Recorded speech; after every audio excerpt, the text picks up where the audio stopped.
Hey guys, so in the shop finishing up for the day. I don't know what time it is. It's close to 7 o'clock. But I was working on this cylinder head for a customer. He runs a little shop just a couple hours north of me. And this is off his personal truck. And it's actually a pretty nice head, but there's some stuff that I wanted to talk about. So a little story time, I guess. I wanted to talk about if you're having a cylinder head done by somebody, that questions and stuff you should ask so you don't have problems down later. Now, this head has been ported. As you can see, the ports are much bigger than factory. And then it also has a shelf cut off of it. I wouldn't say it's not like a crazy port job. I would say it's probably like what I would classify as like a mild port job. It's not crazy by any stretch. But what I wanted to talk about was how it's been seated. So basically the valve seats, as you can see, there's a problem, and the valves that were used and all that type of stuff. I wanted to talk a little bit about that. Not going to be a super long video, but informative nonetheless. So common rail 5.9, 325 horse. Now, just putting you up in the stand here. Now, what I wanted to talk about was when the head is being rebuilt, lots of places, lots of guys will replace all the seats, all the guides. And that's fine because I do that lots too. I don't always do it, but the guides pretty much always. The seats not always, depends on what they're in spec and what the customer wants to spend, what the customer doesn't do, yada, yada, yada. But this head had all new seats put in it, all new guides put in it. And that's fine. They used good quality seats and they used good quality guides, but the seats they used in the exhaust are intake seats, not exhaust seats. I do see this quite often, and the reason for this is these seats are way cheaper, the intake seats are way cheaper than the exhaust seats that are supposed to go in here, like considerably cheaper. So somebody goes, oh, well, I always replace them. Well, you always replace them, but you use the wrong seat because they're cheap. If you do that, you can have problems. Now, this head in a stock form, this seat most of the time is fine. I personally don't use intake seats in the exhaust. I always use exhaust seats. Yes, it costs me more money.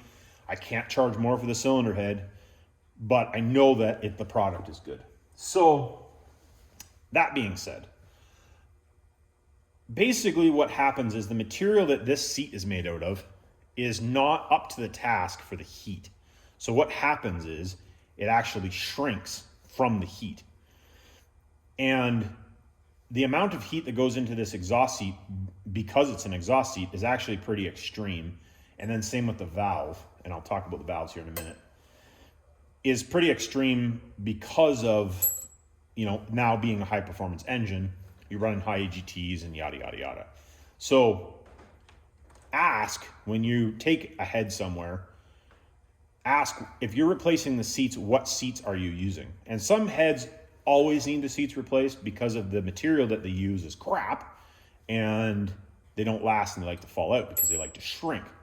Now, this seat I literally pulled out with my fingers, and this one, I can't get it to come out, but I can move it. And there's actually a bunch of them. There's another one, this one too. Like, it won't fall out. Like, that one's moving too. Like, there's a bunch of seats. I think there's only 2 seats in it that aren't loose. And the hole size, so I measured the hole size. The hole size is good. It's just the wrong seat. The problem is now is that the seat is banged up and down inside there, so the pocket isn't flat at the bottom. So now all the seats need to be recut. And there's one intake seat that's loose as well, which I don't know what the reason for that is. They must have just not cut it the right size. You have to be careful when you're doing these. So that means all of the intake seats need to be done too, which sucks because it's a lot of work. Well, I shouldn't say it sucks. It costs a lot of money to fix it, so it sucks for the customer, right? And the guides need to be done too because these being loose hollows the guides out, wallers the guides out. Now, talking on valves. So this is the valve that they put in here, and this is a cheap exhaust valve. And how I know by this is by looking at it, so I just kind of know. Very easy way to tell whether it's a cheap exhaust valve or an expensive exhaust valve is see how these ones have letters in them, and this one doesn't. That's the easiest way to tell. Now these, this one actually is the best valve that you can get, but they're pretty expensive. And for the most part, you don't need that. The ends don't have problems, but the end is the most common valve. And this is what I always use. I use the ends on everything. If it's coming in and it has a valve, one of these, when it leaves, it's got one of these, or I'm not doing the job.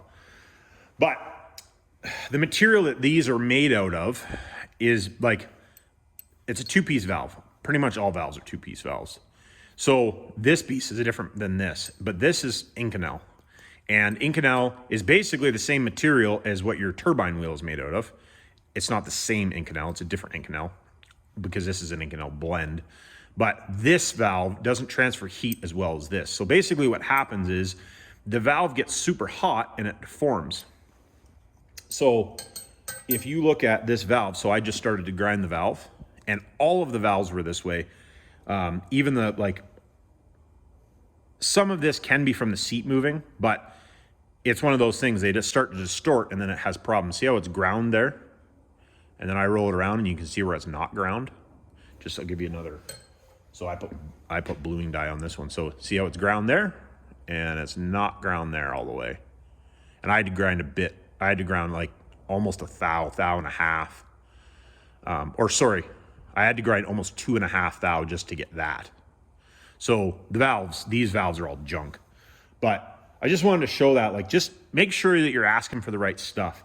And I think I'm going to do a series on what you should be asking your machine shop. Let me know down in the comments what you guys think about that. But I want to do a little bit of a series on talking about what you should ask your machine shop. So if you're bringing a cylinder head in and you're having a job done, what have they done? What parts have they used? All that type of stuff. Now, granted, I don't always put all the part numbers and all that stuff because it takes a long time to write all that stuff in there.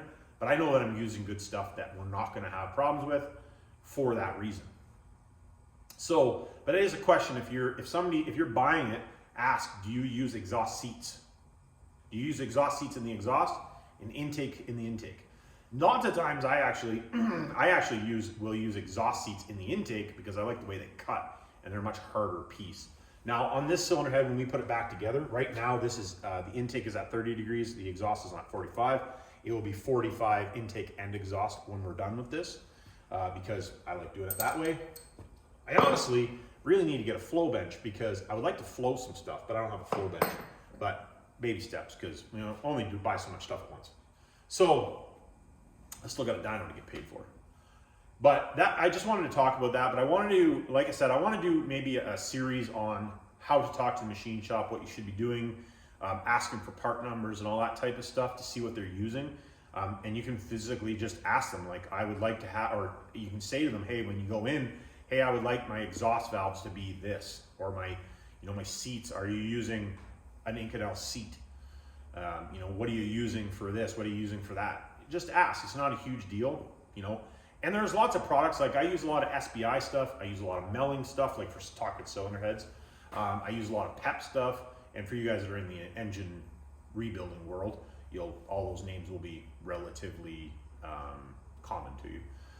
It's not super extravagant parts or anything, or like Durabond, or there's a bunch of different companies. But I use good quality stuff, but some seats I like, some seats I don't like, some part numbers I like, some part numbers I don't like, just for the characteristics of how they cut and how they absorb heat and all that type of stuff. But I just wanted to talk a little bit about that because like now the guy that owns this truck now did not spend the money on the engine, but he spent a good $1 on the truck. And now, shortly after, we're completely going through this head. And there's been a lot of time spent on this head. Now, something that does suck is there's a couple cracks in it, kind of superficial cracks. But it's one of those things that it sucks that it's cracked. And likely it's cracked, part of the reason anyway, is because these weren't sealing properly, which superheats everything. Same with the valves. The valves get super hot and they distort. Now you don't have seal, which is harder on this. Yeah, it's kind of like a snowball effect, right? Something always runs downhill. So just forewarn you guys, make sure you're knowing what's going in, and stay tuned because I think that I should maybe do some series on talking to you guys about what you should ask a machine shop, because if you don't know the questions, it's pretty hard to ask. So like, subscribe, hit me down in the comments, and remember, It's not rocket science, but if you're going to be dumb, you better be tough. Now, check out this video.